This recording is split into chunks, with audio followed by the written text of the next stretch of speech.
Hello everyone and welcome back to Parks and Recreation. And today, the day has come. And no, it's not because of some My Hero Academia thing. It's because you can tell by the playmat that I don't have any Flesh and Blood playmats that are good for not any store that I know of or that I can buy from online has art playmats for Flesh and Blood. They just have like the default one that has the placement for the cards. Like, what the hell? Like, it's only in the USA. Like, they have the thing. What's up with that? Like, come on, give me some love. But yes, you guessed it. Today we're going to open the Pandora's box of Flesh and Blood, and we're going to do it in a style starting with the thing that the professor helped creating, which is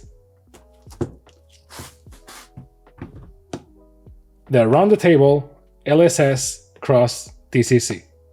So round the table Legend Story Studio Cross Tolerian Community College. Now, the prof is certainly a figure in the community. I love the prof. Everyone loves the prof. How can you not? My channel, like I came back to Magic the Gathering mostly because of the prof. Take note, wizards. The guy that you are proactively avoiding to send stuff is bringing more people back to the game than any of your other YouTubers. So that, and the prof also talk about Flesh and Blood, but you know, business is business, and I guess that Flesh and Blood is not as popular of a topic as Magic the Gathering because his channel is Magic the Gathering. You know how YouTube works. Your channel needs to be focused on one thing and one thing only for it to be successful, apparently.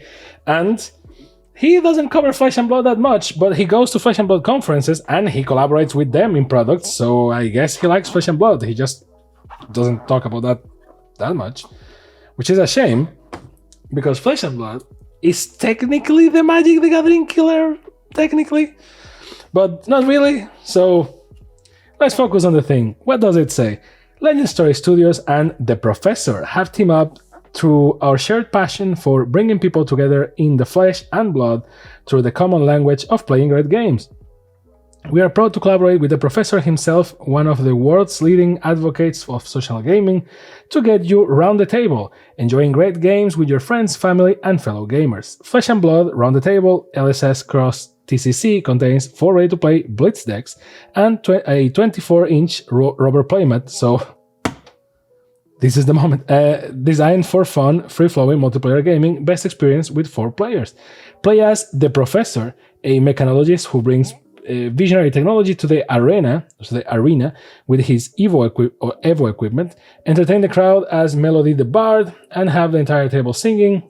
Protect your friends with the Chivalrous Guardian, or choose the Ninja Ira. Ira is highly recommended for new players, building on the Ira Welcome deck, available free of charge from most local game stores while stock lasts. As the storekeeper for an Ira Welcome deck today, and learn to play in there. So the prof already did a video on this. It's far better than any video that we can do because he's the man. So what do you get as a mortal? A playmat, which we're going to change right away. So beautiful. Now there's the thing with the Flesh and Blood playmats is similar to the Yu-Gi-Oh playmats, which is that you always have the markings of where things go because that's how the game is played. Like, the position is relevant, not as with other trading card games. And then you have the box, which, you know, technically you can remove these. And let's see, so you have the Blitz decks here. Flesh and Blood is an interesting thing. So you have this thing here, as you can see, you can put your cards in here and they work as dividers, or you can just remove them and still put your cards in here. This was designed by the man himself, so you know that this is good for storing cards, because if someone loves a cardboard box, is the Professor. God bless him. So, amazing box. What else can you say? Now, this is the first time we do anything Flesh and Blood. I got a couple of boxes to you know, unbox, I guess, and the 4 decks. So you have the man himself, and then Brevant, Melody, and Ira. And we're going to go through them fairly fast. It's very nice that this thing is built this way. Now, there is a problem with this. I will show you in a second. Well, problem is maybe a strong word. So maybe Flesh and Blood is, which is not the case. Flesh and Blood is a card game as any other. So in that sense, apparently one where I can't open the thing. Oh, there you go. So being a trading card game, the rarity of the cards and all that, like there is a market for Flesh and Blood cards. Maybe it's not as speculative as other trading card games, but it exists. So it is a ninja deck, and the whole thing with Flesh and Blood is that you will see that you have your character and then you have the classes, right? So ninja, manifest ethereal tigers to hunt down the crimson vengeance you seek. Ready to play out of the box, contains 40 card blitz deck plus hero, weapons, and equipment cards. Learn how to play in the website. So what's the problem with this box? This box is beautiful. It's right to the point, a very blitz deck, and it kind of is asking for you to, it's kind of asking for you to open it, play, and then just put it again in the box and put it in the box, which if you sleeve your cards, is impossible. So this is, if you sleeve this, even with like inners, you can't fit this thing back inside. So it is what it is, I guess. Unless some Flesh and Blood player in the comments is going to tell me, oh, didn't you know? We don't sleeve our cards in Flesh and Blood. We just go, well, Flesh and Blood. We like them. We're going back to the basics. So we're playing like with the cards on sleeve, which please don't. So how does this work? In case you are new to Flesh and Blood, well, this is not the best video to learn how to play, but you get your hero, which, you know, is the face of your deck. You can have proper decks, which is like 60 cards, if I recall correctly, but blitz decks is what most people play, which is faster. So you have Ira, Crimson Haze, and it is a ninja hero, Young, and it says your second attack each turn gets +1. I never know what that symbol is. I always say yellow, but arrow, spear, I guess, attack, I guess. So your hero goes here, and then you have Edge of Autumn. By the way, this is, believe it or not, this is foil, but it's a very discreet foil, which I don't mind. I think it's kind of cool. So it goes here, Edge of Autumn, once per turn, attack, go again. So your weapons go in your hand, then Mask of the Three Tails, equipment's face goes here. Blood Scent is the chest equipment, goes here. The Tearing Shuko goes in the arms here, and then the Pouncing Paws goes here. And then you have the ninja actions. And this is the whole thing. You're just going to go through it kind of fast. In case you don't know how to play Flesh and Blood, again, go to the page, it's better. So favtcg.com/learn is better than any explanation that I can do. But this is the layout that you go, and then you basically attack each other with the cards in your deck. So your deck goes there, and as you can see, you have like combo. When this hits, if Crouching Tiger was the last attack, this combat chain deal 1 damage to each opponent. You have Crouching Tiger as, you know, the attack. It has Ephemeral and go again. So the difference between Flesh and Blood and any other card games that you may be used to is that you're not summoning things, and this is not a building board game. This is actually backwards. This is a full board deck, a full board game, right? And as you can see, you have the ninja actions, you have ninja block, ninja attack, and there's a reason, ninja aura, and there's a reason why stuff says ninja this, ninja that. It's not a meme. It's because those are the categories of the creatures or the cards. So you can build Ira Crimson Haze, but you can get another card that is also a ninja and just, you know, shuffle these cards and they work as well because that's the category. So see, like generic tokens apply for anything, and sometimes you have generic equipments and generic stuff as a whole. Whenever you have generics, you can just equip them to any type of hero, but most of the cards here are ninja. So what you do, or the way that you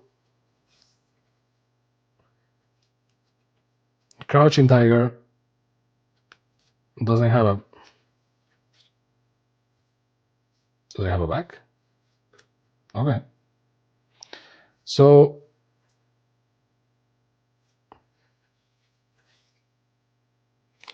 I feel like I'm missing something. So there is. You can tell I never played with this. I'm new to this. Sorry. So because there are tokens, so I guess that's the thing. So the whole way this thing works is you have your deck, and it goes more to the right. But like you pick 4 cards, you select your actions that you can pay for, and then you can store 1 card for the next turn, and then the combat resolves, and then you pass, and then the next turn you can pick this card. But every turn, everything that you don't use, you discard, right? So that's the difference. When I say that is a full state game, is because, well, it is. You start with your hero, with the weapons, and with the armor. And all of this is supposed to take you through the rest of the game and see who lasts more, you or your opponent. If you win, there you go. If you, but you don't add more stuff to the board. If anything, this stuff gets off the board. You only add your actions, and your actions get removed at the end of each turn. So that's why I say it's a full state game. Like you begin with the table completely set, and you start losing stuff as you go along. Now, for other decks, the logic is pretty much the same, right? So, Flesh and Blood, and trust me with this, is a game that can be intimidating at first, because you look at all these, and if you are a Yu-Gi-Oh, Magic, or Pokemon player, your brain is configured in a way, because after all, you know, Magic, like Pokemon was, you know, built after Magic because it was done by Wizards of the Coast, and Yu-Gi-Oh is kind of Japanese Magic to a degree. Like, it's certainly inspired by it. So everything kind of feels similar or plays similar. So watching a game like this one that is trying to do its own thing can become intimidating if your brain is formatted to, well, the other ways of playing. But trust me, once your brain gets into it, you will be like, oh, okay, that's crazy. For example, this is for a Guardian. Brevant Guardian. Fulfill your civic duty with Brevant, the chivalrous Guardian, by protecting the fun and enjoyment of those around you. Ready to play out of the box? 40 card Blitz deck. So, as usual, if you don't have, like, Blitz is the fastest way of playing, is because the normal one is constructed again, and in constructed you have a minimum 60, maximum 80, and you have 40 points of life instead of 20. And the distinction that they make is interesting. So for constructed, you have, so Blitz is like, well, you play with this, you can make adjustments to it. The foil is interesting, as you can see. One-handed weapon, 3 attack, and one-handed weapon, 2 defense. So, and each card has their own effects. Then you have the Civic Peak, Civic Duty, Civic Guide, and Civic Steps. Is a Guardian card. It's not a Civic one, it's just a Guardian one. And since normally you have young versions of the heroes, those are the ones for Blitz in this case, because all of them have 20 points. And most heroes have 4 intellect, which means that your hand is 4. And then you have the whole thing again, right? A Colossal Bearing, lay down the law. In case you are kind of lost, as I was at the beginning when I started to play Flesh and Blood, you just need to read them as such. This is the attack, this is the defense, this is the what you need to pay to use it, and this is what it gives you when you pitch it. So the whole thing with Flesh and Blood is very interesting because, in my opinion, and I know that, plus you can just see the colors because the colors indicate what much they give you. Like red is 1, yellow is 2. Why they do that? So that you can do this and know immediately how much is in there. I know that comparisons are awful, and it's that old discourse that is like, well, when you're describing a video game, try to describe it without naming other video games, because normally people say like, oh, it's like X but Y, right? It's like Dark Souls and Zelda together, right? That kind of thing. And that's okay, but if you're new to this, it's not that good. By the way, this has a bunch of chivalry cards, guardian blocks. I think that there is no limit of copies. In constructed there is. I don't think there is a limit to size. Then you have the tokens, so might, vigor, and quicken. So the whole thing here is that I know comparisons are a thing, but this channel does Yugi, Magic, Pokemon, and a lot of other games that are just coming and going because I just love playing games. So, and even figures, I mean. But the whole way you play these, right, is you put this here, like, I can't focus, but like, there's a spot here for this. Your intellect is 4, you grab 4 cards. And this to me, well, we're getting the same card 4 times, but the best part of Magic the Gathering, they kind of, and Commander in particular, they kind of focus on that. So like, this is your commander, this is the equipment of your commander. You start the game like this, so you can just get different equipment for it and just tune it. So that's good. And then what's the second most interesting part of Magic the Gathering, and even Yu-Gi-Oh, is the whole back and forth of like, you activated my trap card. Oh, well, I use this, I use counter, and the Magic is the same, counter spell and the stack and all that. Here you have the chain. So you put an attack, the other player can put a defense, you can put another attack, they can put a defense, they can put an action. Every time you have go again, you gain 1 more energy to do it. And you have back and forth. And if you play a card that is not an attack card, you stop that link in there, then you have another link in there. That's the whole thing with Flesh and Blood, is like very nitty gritty and like counter and counter and counter. And it really, for the sake of playing fast, it really pays if you know your deck, because you have your reactions at the top of your tongue. But your hand size, in this case is 4, normally it's 4, will determine what you can do. Now, for example, this costs 4, only gives you 1. So ideally, you can pitch as many cards as you want to pay for the cost of 1. So, and what is pitch? Let's assume that this is my hand, which, it won't be the case. I mean, you can have cards that allow you to have more, but it costs 5. This pitches for 2. And this pitches for 4. So what you want to do is, if you have, like, for example, these 2, you just pitch these 2 cards here. You have 4 energy or whatever, and then you can cast this one, Colossal Bearing, and do this massive attack, right? And again, this is a heavy dude, is a guardian, so a lot of the attacks are heavy, and a lot of the stuff is just, well, heavy. So you don't have a lot of quick, small movements. It's a lot of big, chunky attacks, like 7 attack and stuff like that, and the shield to protect you. So that's kind of how to play with this guy. Now, one thing that I like a lot about Flesh and Blood, mind you, I just started, so it's not like I'm an ultra pro or something like that.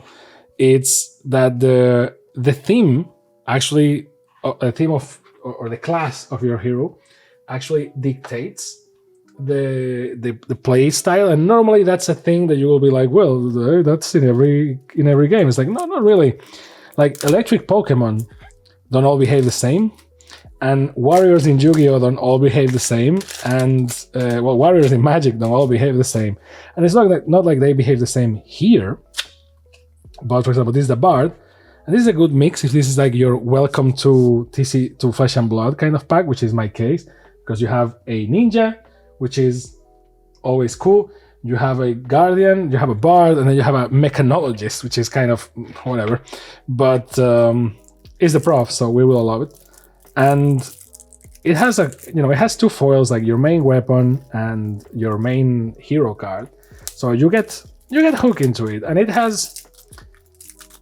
it's funny because it has this old school board game feeling to it, that when we start cracking boosters, you will see what I mean. But for example, Melody, sing along. 4 intellect, 20 life, Battle Hero Young. Whenever you play a song, create copper tokens equal to the number of other heroes in the game. So There you go. Jinglewood, smash hit. Nice foil right there. Once per turn, action. Costs you 3 energy. And target opposing hero chooses and creates a Might, Quicken, or Vigor token. You create a Copper token. Go again. Action for 0, attack. When this hits, destroy it. For 2. So you don't want to. So Numb the Plume. Action. Destroy this. Each hero draws a card. Go again. So your equipment is there to be sacrificed a lot of times, right? Like destroy this. Each hero creates a Vigor token. Go again. Destroy this, each hero creates a Might token, go again, and Quick Step is destroy this, each hero creates a Quicken token. So if you get naked, everyone gets stuff. And final act, you see these are cheaper than the Guardian, for example.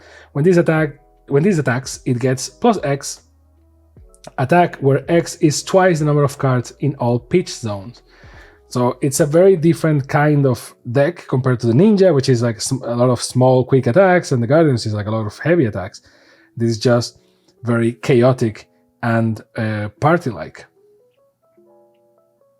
and more strategic in a lot of ways, because you need to play with the whole table, which Sigil of Solace, Crowd Control, Encore, Interlude. More crowd control, so you have more than 3 copies of each, because it is what it is. You have a lot of cards here that it's just like fuel for you, so it's free. Each hero gains 1 life, but then you can just pitch it for its value or use it for defense, right? So that's kind of Song of the Rose and Matador. Create a Vigor token under each other hero's control. Song of the Shining Knight, so a bunch of songs. That's the whole play, because of course, is a bard. And that's the cool thing. It's actually all bard oriented, right? You have generic actions, so you can actually put these in any deck. And it's not like, oh, it's a bard, but it attacks. Like, nope, it's a bard. Everything is a song. And then you have Vigor. At the start of your turn, destroying this, then gain 1 energy. Might. At the start of your next turn, destroy this, then your next attack gets +1 attack. Quicken, same, and Copper. Pay 4, destroy this, draw a card, go again, and they are double-sided. So same logic, that's how you play. Melody, I think, is one of the most interesting here, but this, again, I see this box as a welcome to Flesh and Blood. We heard you like the Professor, so here is the Professor box, right? And there you go. Last but not least, the Professor. So the Mechanologist. Play as Professor Teklovossen. So one thing that I forgot to mention is that this product is the beginning of the end in a lot of ways, because Flesh and Blood is 1v1. After all, it's a fight between two heroes, right? So, but if you are Fantasy Legend Story Studios, I would say Fantasy Flight.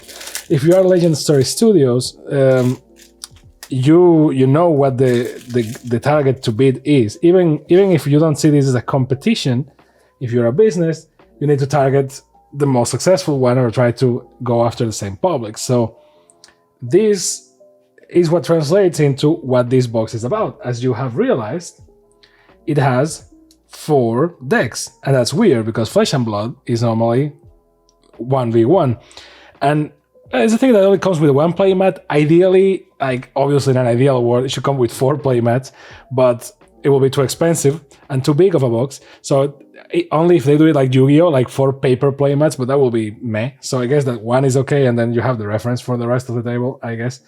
So the Prof is here, and I will explain you in a second the difference. So kind of weird that the Prof only has 4 intellect, or even if it's a reskin of another hero, a mechanologist, I will expect it to have more intellect, but whatever.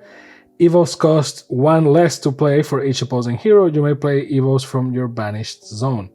So that's as how far the Prof goes, and if I was the Prof, I will be crazy over this card because, well, it is the man, because then the rest is not very Prof-like. So the Tackle Blaster, the Proto Base Head, the proto-base chest, proto-base arms, and proto-base legs. Transform these into Evo legs, which is basically this, the action equipment. So you have to transform it, and it becomes this Evo Tecloscope, Evo Energy Matrix. So you have to transform your equipment, which is interesting how they like all 3 decks play very differently. Like Ninja, the Ninja and the Guardian are like basic in the sense that it's like, okay, light attacks, heavy attacks. But then the Bard is all about songs and messing with the board, and this guy is all about the equipments and transforming the equipments and attacking with them. So kind of interesting because, yes, he's a technologist or a mechanologist. So it's all about, well, mechanic stuff. Liquid Cooled Mayhem. Interesting how the Prof's deck is the one that is like Cyberpunk meets Phyrexia, which is weird. Throttle, Under Loop. Well, actually, now that I think about it, I think it makes sense. It's very easy. And I know that if you're from Legend Story Studios and you're watching this, like, can you please stop talking about Magic? But it's unavoidable, my friend. That's how you steal them. That's how you got me. Because you're like, oh, okay, that's like but, right? So, and that's kind of the play here. The whole thing here with this thing is that when I say it's the beginning of the end, is that Flesh and Blood is 1v1. However, this product is 4 players, is the beginning of the 4-player format. Or at least the popularization of it. So it doesn't say explicitly here, it says special thanks to the Professor Brian Lewis, and then, you know, round the table, blah, blah, blah, and it just says that, well, it's to play against, it's for players, you know, best experience with 4 players, and you can play 1v1, but these decks are tuned, like the Bard deck, playing 1v1 is bad. Like the Bard, well, it's not bad, but it's not as cool. You need to play with 4 people. And then, fun fact, it says that Era is highly recommended for new players because it's, you know, it's very straightforward and you can just get the basic one free of charge. But if you go to the page, you can actually print it. Like, they don't care if you proxy stuff. They like that's how cool they are. It's like, bro, just you want to learn how to play, you don't need to buy the thing. You can just get one for free. And if for some reason you don't have a store, just print the freaking thing. We got you, bro. Just use it. And once you learn how to play, then yeah, sure, buy cards, whatever. Like, and you know, they are trying. And that's what I like about this game. It's like they have this not friendliness, but warm to it, I guess it's the word. Like, it feels very old school, not only because of the art style, but like the decisions that they take and all that. It feels very warm. I don't know if that's the best word, but yeah. So you get this product, you have your deck boxes fitting here. Now it is made so because, of course, the prof was involved. You can fit here double sleeve cards because, of course, you can. So if I give you an example, this is a card from the one that should not be named, and as you can see, fits perfectly. So you can just double sleeve all the decks, and they fit here perfectly. The only shameful thing I will say is that, yeah, once you double sleeve them, or sleeve them even, they don't fit in here. So goodbye box, but they fit in here. So it becomes a board game. The only thing that you need is a divider of sorts, because you can put 2 decks and then 2 decks in here. And you just need a divider, which actually can be the box if you want. You just put the box in between, I guess. And that's it. And you have your board game, which is great if you're beginning in Flesh and Blood. But as a format, by the way, I explained you the basics. If you are curious about it, go check the web. They are not paying me for this. I wish they were, or, you know, just send me a booster box. We're cool. But like, it's just, I found it cool. You need to play it in person. You can't play it online. Maybe, I guess maybe using Tabletop Simulator, you can simulate it. But these 4 decks, I think they are very well together, and you have all sorts of archetypes here, like quick attacks, heavy attacks, party time and the weird mecha guy. And it's the beginning of the 4-player format, which I think they call it Death Battle Pit or something like that. Death Pit? Ultimate Pit Fight. I had to go check it. Ultimate Pit Fight, which sounds a lot like UFC for some reason. Ultimate Pit Fight is basically the 4-player format of Flesh and Blood. And these 4 things are ideal to play that. And the only rules that you need to take into consideration, because the game is exactly the same, are you can only attack to your left or to your right. So you can attack diagonally, which is interesting because, well, yes, technically you can't reach, so it makes sense. But also, it's interesting because it creates weird mechanics. Like, you know that you can fight that person yet. But if you beat one of the 2 people on your sides, then yes, you can go diagonally because it becomes your left or your right, depending on who you beat. And that creates interesting mechanics because you're not fighting each other. That's interesting. And if you're playing with cards like the Bard, you can actually benefit the other player to help them, do stuff. Which is kind of weird. And then you can change the target mid-attack unless you have a card that tells you to change the target, in which case you can attack another hero, but that's kind of the only 2 differences. And it's pretty cool. But if you're confused, hey, I recommend you pick this. It's a great starter pack. You get a playmat, it has the marks, and you get 4 Blitz decks. If you don't want to get the full thing, just buy a Blitz deck. They are not that expensive. Or print one, or ask for one at your local game store. You can ask for the Iron one for free. If they want to charge you for it, that's not right. They're supposed to just give it to you. That's what it's stated in the by Legend Story Studios. And you can just play with it. You don't need the whole thing. But if you want to start and you want like a strong start, this is a great product for it. You get a box. As we know, boxes are great. So you get a box where you can actually store the thing. You can store your collection, or you can store the cards and make it becomes a board game pretty much, with your 4 cards in here, so that you can take. And as you know, it has the professor's signature shake test pass because it is a double enclosure thing, so it won't open when you do this. And just go play with your friends. Maybe convert them to Flesh and Blood. I don't know. It's not that expensive. Play them at 4 decks, and it's. Once after you're tired of playing the other game that also requires 4 players, and you go like, what, let's try this, and try it. At least try it. But if you don't want to go 4 fully fledged yet, just, play Ninja versus Guardian first or something, because those are the less complex one, 1v1, and try. And I don't know, try. Let me know down below. Let me know what you think about Flesh and Blood. Do you play Flesh and Blood already? Are you new to this? Are you like me and like, okay, I will, but only because the prof released this? And I was like, oh, well, release this with them. And I was like, well, I want a prof card for sure. So here I am. And then I started playing Flesh and Blood. And I was like, well, okay, kind of cool. I like it. So let me know down below. And don't forget to do the cool things that the cool kids do, which is like, subscribe, Flesh and Blood. I will see you next time on PAX and Recreation. Bye.